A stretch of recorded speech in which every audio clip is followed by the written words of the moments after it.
Jersey number 7 చాలు, ఇంతకు మించి ఇంట్రొడక్షన్ అవసరమే లేదు. ఇప్పటికే మీకు అతను ఎవరో తెలిసిపోయి ఉంటుంది. ఇది అతని రేంజ్ అండ్ బ్రాండ్. అలాంటి ఇమేజ్ ఉన్న సూపర్ కింగ్ వాల్యూ తగ్గిపోయిందా? తన ఆటతోనే కోట్ల వర్షం కురిపించే సత్తా ఉన్న సారథి వాల్యూ జస్ట్ 4 కోట్లకు పడిపోయిందా? ఏంటి, ఏం అర్థం కాకుండా మాట్లాడుతున్నా అనుకుంటున్నారా? ఐపీఎల్ ఓ క్రికెట్ సమరం. 2025 ఐపీఎల్ ఇప్పటి నుంచే ట్రెండింగ్లో ఉంది. దీనికి రీసెంట్గా మార్చిన రూల్స్ అండ్ రెగ్యులేషన్స్. ఎంతమందిని రిటైన్ చేసుకోవాలి, క్రికెటర్లకు ఎంత చెల్లించాలి, ప్లేయర్స్కి ఇచ్చే బోనస్లు, టీం రిజర్వ్ల పెంపు, రిటైర్మెంట్ తర్వాత ఆడాలనుకునే ప్లేయర్స్కి అవకాశం, ఇలా చాలా చేంజెస్ ఉన్నాయి అందులో. ఈ చేంజెస్ ఇప్పుడు ధోని వాల్యూ తగ్గడానికి కారణమనే కాంట్రవర్సీని క్రియేట్ చేశాయి. అన్క్యాప్డ్ ప్లేయర్ ఇప్పుడు ఈ రూల్ కొత్తగా వచ్చింది ఐపీఎల్. లాస్ట్ 5 ఇయర్స్లో భారత్ తరపున టెస్టు, వన్డే లేదా T20 ఆడకపోయినా లేదా బీసీసీఐ సెంట్రల్ కాంట్రాక్ట్లో లేకపోయినా అతను అన్క్యాప్డ్ ప్లేయర్ అవుతాడు. ఇలాంటి అన్క్యాప్డ్ ప్లేయర్ల లిస్ట్లో ఉన్నది ధోనినే. ఈ ప్లేయర్స్కు జస్ట్ 4 కోట్లు మాత్రమే చెల్లించాల్సి ఉంటుంది. 2022 నుంచి సిఎస్కే ధోనికి 12 కోట్లు చెల్లిస్తోంది. ఇప్పుడు ధోనిని రిటైన్ చేసుకుంటే అతని రెమ్యునరేషన్ 4 కోట్లకు పడిపోనుంది. అయితే ఈ అన్క్యాప్డ్ ప్లేయర్గా ధోని ఆడతాడా లేదా అనేది ఇంకా సస్పెన్స్లోనే ఉంది. అయితే ధోని లాంటి ప్లేయర్స్కు ఇది అవమానకరమే అంటూ అప్పుడే చర్చ మొదలైంది. నిజంగా ఇది ధోనికి అవమానమా? ఈ క్వశ్చన్కి ఆన్సర్ కాదని చెప్పాలి. ధోని పుట్టింది పెరిగింది జార్ఖండ్ అయినా ధోనిని చెన్నై వాసిగానే గుర్తిస్తారు. ధోని సిఎస్కే మధ్య ఉన్న బంధం డబ్బుతో వెలకట్టలేని, అది ఒక ఎమోషనల్ బాండింగ్.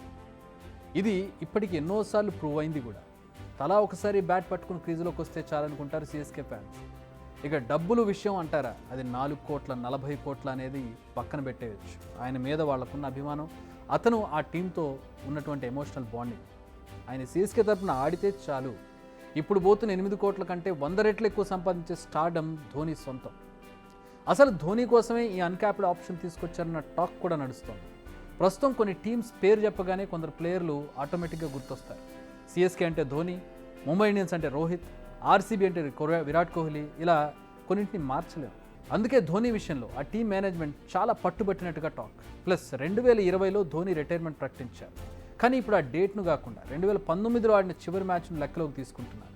సో ధోనిని అన్క్యాప్డ్ ప్లేయర్గా రిటైన్ చేసుకోవడానికి సిఎస్కేకి వచ్చిన నష్టం ఏమీ లేదు. అందుకే సిఎస్కే ఫ్యాన్స్ ధోనికి ఐపీఎల్ అవసరం లేదు, ఐపీఎల్కే ధోని అవసరం అంటూ కామెంట్స్ చేస్తూ ఉన్నారు. లాస్ట్ సీజన్లో ధోని ఆడతారా లేదా అనుకున్నారంతా. బట్ ఆఖరి ఓవర్లో వచ్చి దుమ్ము దులిపాడు ధోని. 8వ స్థానంలో వచ్చి హయ్యెస్ట్ స్ట్రైక్ రేట్ సొంతం చేసుకున్నాడు. ఈసారి కూడా ధోని ఆడతాడనే గట్టిగా చెప్తున్నారు ఫ్యాన్స్.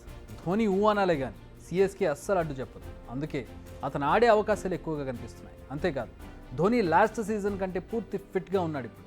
మరి అన్క్యాప్డ్ ప్లేయర్గా వస్తాడా లేక మెంటర్గా ఉంటాడా అనేది చూడాలి. కానీ ఏం చేసినా అది సిఎస్కే తరపునే చేస్తాడు, అందులో ఎలాంటి డౌట్స్ లేవు. ఎందుకంటే అతను చెన్నై సూపర్ కింగ్, అంతే. బిగ్ టీవీ అవుట్లుక్ కథనాలు నచ్చితే వెంటనే బిగ్ టీవీ ఛానల్ ను సబ్స్క్రైబ్ చేయండి.